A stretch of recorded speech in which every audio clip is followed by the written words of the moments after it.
안녕하세요. 찰리브라입니다. 뚜렷한 방향성이 없는 시간이 아마 한동안도 이어지지 않을까 생각을 해요. 그러니까 휴가 시즌도 끝나고 그리고 약간 더운 게 좀 어느 정도는 사그러들어야 코인 시장이 오히려 반대로 좀 많이 좀 올라가지 않을까 생각을 하는데 우리만 휴가철이 아니라 다른 나라 세계적으로 이제 지금 현재 상황이 휴가철이라는 건 아마 알고 계실 거예요. 그리고 지금 무더위가 우리나라에만 막 이렇게 막 확산되는 게 아니라 다른 나라들도 다 비슷비슷하거든요. 그래서 지금이 이제 쉬는 주간이기 때문에 코인 시장도 잠정적으로 쉬고 있는 게 아닐까 이제 전 그런 생각으로 이제 그런 생각을 좀 한편으로 해봤고 또 하나는 리퍼리움이라든가 몇몇 개 막 듣보잡 이상한 코인들이 막 들락날락거리고 막 이렇게 그러다가 지금 준메이저 코인 쪽으로 이제 이게 올라갔죠. 메이저 코인과 이제 준메이저 코인 정도 되는 그런 코인들이 지금 조금 반짝반짝 거리는데 이것도 뭐 사실 솔직히 말씀드려서 이게 뭐 의미가 있나요? 예. 1, 2%뭐 그래봐야 뭐 3%막 이런데 지금 현재 시장은 의미가 없다라고 저는 생각을 합니다. 그래서 일정 시간이 분명히 지나야 된다고 생각을 하고 이제 지금 현재 약세 흐름에서 사람들을 떨어져 나가게 하는 거에 이 페이크에 당하지 마시라고 이제 한 번 더 이제 말씀드리고 싶고 자 현재 이제 웃긴 건 뭐냐면 시장도 지루하고 되게 짜증나게 만드는데 뉴스도 또 이런 게 나와요. 바이낸스 사업 위축에 구조 조정까지 한국 코인거래소 사업 포기설 고개. 그래서 바이낸스가 안 들어올 거야. 그래서 구체적인 사항까지 막 이렇게 고박스는 총 직원의 50%를 해고할 것으로 알려졌다. 오히려 더 직원을 구해야 되는 거 아닌가요?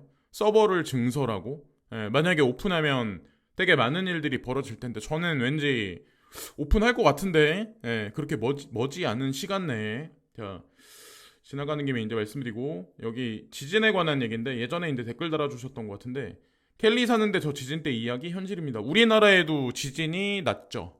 어저께인가 그저께 진도 뭐 3.1, 4.1이라고 하는데 여기 계신 분들 같은 경우는 공포감을 느꼈다 뭐 이렇게 말씀들을 하시는데 지금 당장은 아니지만 5년에서 10년 이내에는 아마 이 지진에 관한 이 패러다임이 우리 인류한테 그리고 이 부동산 투자 시장에 분명히 이게 들어오지 않을까 저는 이제 한편으로 생각을 하거든요. 그래서 100% 부동산에만 내 자산을 묻어두는 거는 제가 보기에 거의 자살행위가 아닐까 생각을 합니다. 그래서 또 어떤 분들은 이제 저한테 아마 그러실 거예요.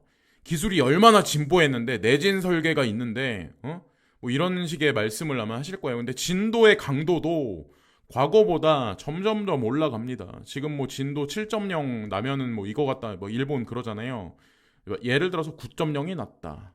이런 상황이 캘리포니아 쪽, 특히나 이제 불의 고리를 중심으로 해서 벌어질 가능성이 높고, 어쨌건 제가 이제 지나가는 김에 이제 말씀드리고 싶었어요. 코인에서 돈 벌면 뭐 합니까?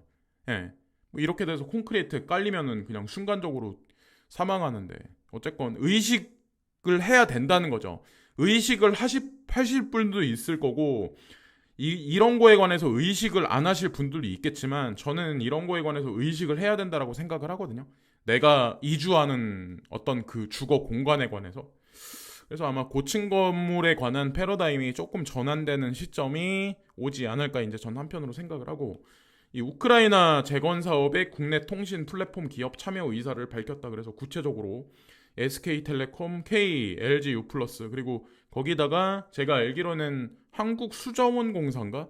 거기도 우크라이나 인프라 회복에 관해서 언급이 나왔던 걸로 알고 있어요. 그래서 하반기 시장에 좀 중요 포인트가 되는 우크라이나 전쟁 종식에 관한 어떤 그런 일면을 볼 수 있는 게 이런 기사들이 아닐까 저 이제 생각을 합니다. 제가 이제 코인 채널임에도 불구하고 이런 걸 말씀드리는 거는 이게 다 인과관계가 있기 때문에 이제 저는 지나가는 김에 말씀드리는 거고 아마 이 얘기가 우리들한테 이제 핵심일 수도 있는데 일단은 승소로 끝났지만 보세요. 이게 약간 미온적인 어떤 그죠? 부정적인 어떤 그런 게 있는 승소죠.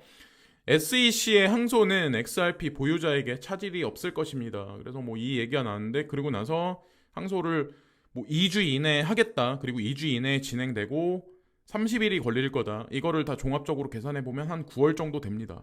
만약에 8월 10일 이전에 항소를 걸면 9월달 언저리가 항소에 관한 결정이 내려지는 그 계기 시점이 되지 않을까 저는 생각을 해요. 그래서 예, 뭐 8월 달에도 시간 끌기를 이렇게 할지는 모르겠지만 뭐 지금까지 4, 5년을 기다렸는데 한두 달을 못 기다릴까.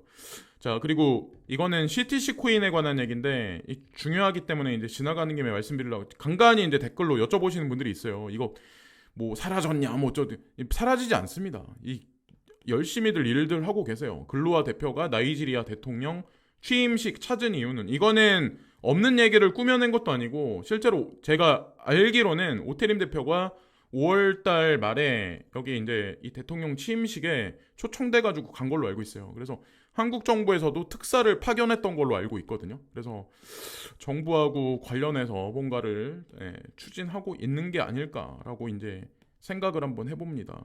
뭐 명확할 수 있을 수 있고 아닐 수도 있지만 그냥 초대는 되지 않았을까. 뭔가 있지 않았을까. 그래서 지나가는 김에 이 말씀도 드리고 그리고 이거는 지구촌 이상 기후는 뉴 노멀 나사까지 막 각 되게 유명한 과학자들도 그런 언급을 했는데 내년이 더 덥다. 근데 내년만 더 더운 게 아니라 점점 기상이변이 심해진다. 곡물 자원의 수확량은 점점 감소한다. 제가 이제 강조해서 계속 말씀드리죠. 에너지와 곡물 자원, 지하 자원에 관해서 주도권을 가지고 있는 거는 G7인가 아니면은 오페크 플러스와 브릭스인가. 이거를 자세히 보셔야 된다는 거죠. 이번에 우크라이나 전쟁과 코비드 시즌 1이 이제 발생되면서 이 인프라망을 G7이 주도해서 갖고 있다가 이쪽으로 넘어갔습니다. 그리고 달러를 배제하죠. 이 사람들은 스위프트 2.0 망해서 어쨌건 공통되게 추종하는 거는 브릭스가 됐건 오페크 플러스가 됐건 달러 교환 거래는 안 하겠다. 그래서 아마 자원의 무기화, 곡물 자원, 뭐 에너지 자원의 무기화가 아마 향후에 나올 가능성이 있지 않을까. 저희 이제 조심스럽게 생각을 합니다. 그러면 미국이 저한테 아마 그러실 거예요. G7을 중심으로 한 미국이 원조를 내주고 도와줄 거야 라고 아마 저한테 그런 말씀하실 거예요. 근데 도와줄까요? 여러분들이 생각했을 때 어떤가요? 자, 이것도 이제 지금 공중파 미디어에는 아마 이런 얘기가 안 나올 거예요. 근데 앞으로 무슨 뉴스가 나오나 1, 2년, 3년 후에 한번 보세요. 자, 아마 이런 얘기가 나올걸요. 겨울에 엄청 추워져. 그러면은 러시아에서 그러겠죠. 달러 거래로 하면 우리 천연가스를 못 주겠는데. 브릭스 공동통화나 아니면 루브라 CBDC로 결제를 해. 아니면 뭐 중국 디지털 위에나로 결제를 해. 디지털 루피화로 결제를 해. 뭐 이런 식으로 발언하지 않을까 저희 이제 생각을 하거든요. 그래서 어쨌건 달러화는 아주 천천히 조심스럽게 진행됩니다. 왜냐하면 100년 동안 지금 자리에 공고 있던 게 어떻게 1, 2년 만에 갑작스럽게 변할까요? 그러니까 자꾸 미디어에 그런 얘기들이 나오는 거예요. 이것도 시간을 두고 서서히 아마 진행될 겁니다. 비커 속에 미지근한 물에 개구리가 서서히 알콜 램프로 이 물이 달궈지듯이.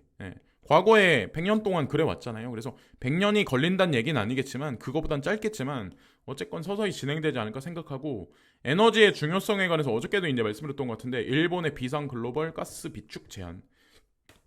자, 지금 여름인데 지금 미리 선제적으로 일본은 움직이고 있어요.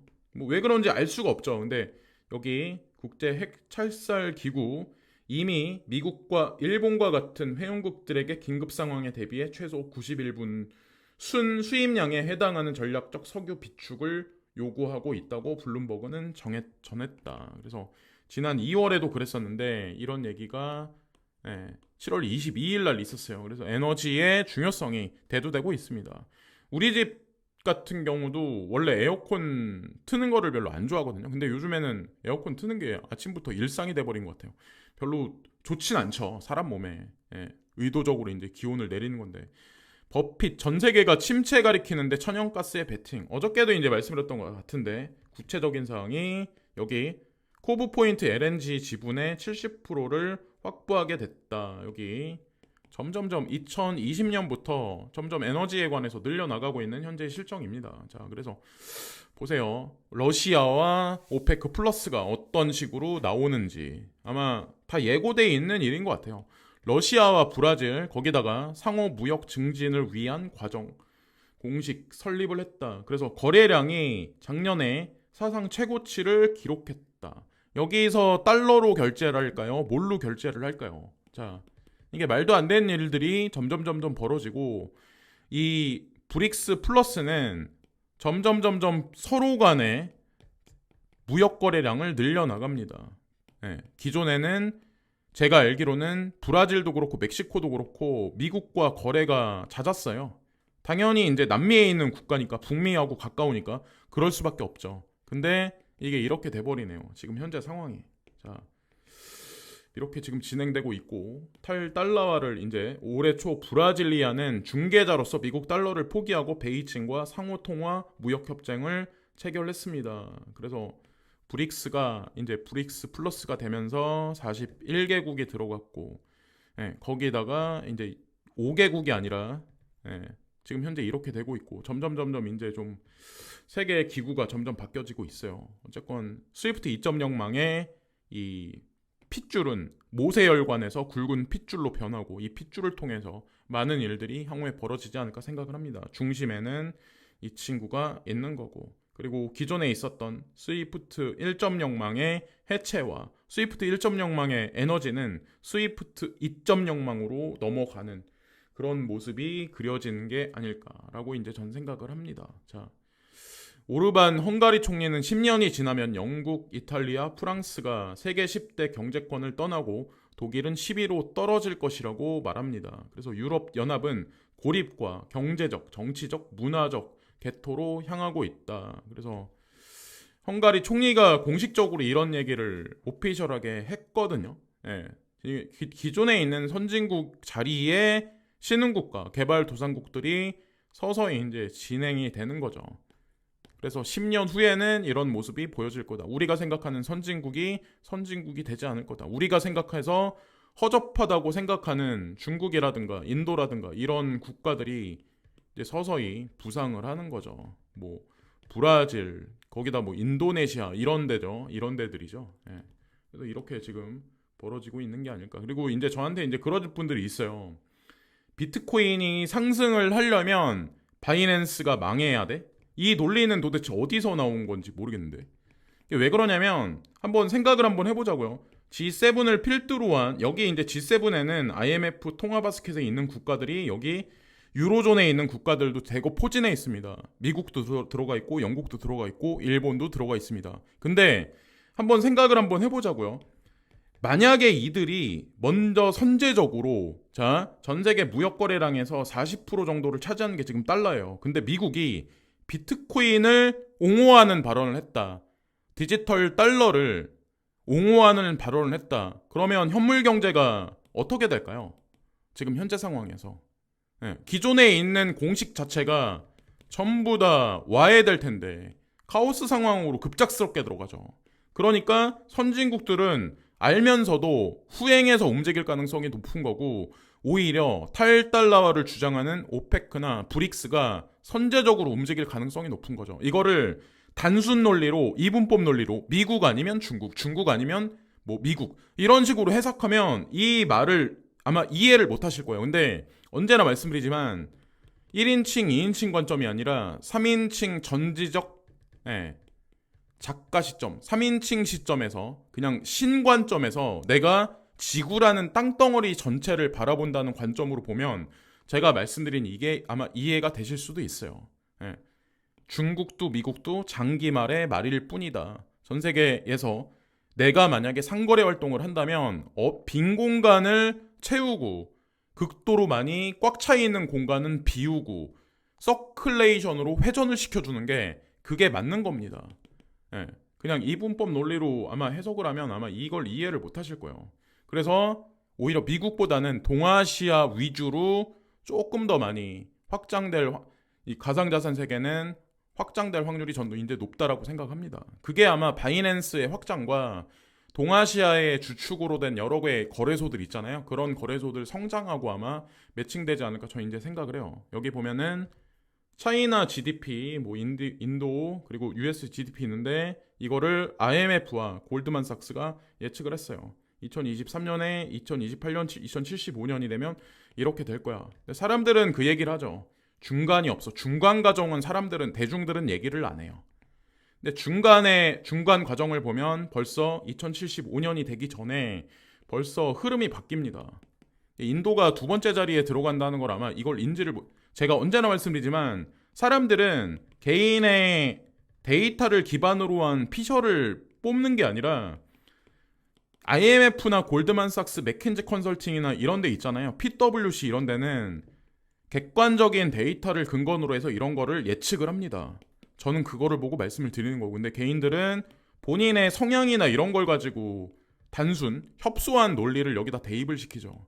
그러니까 거기서 이제 오류가 생기는 거예요. 그리고 공중파 미디어가 사람들을 근시한 쪽으로 만들어요. 그거를 인지 못하는 사람이 더 많아요. 인지하는 사람들보다.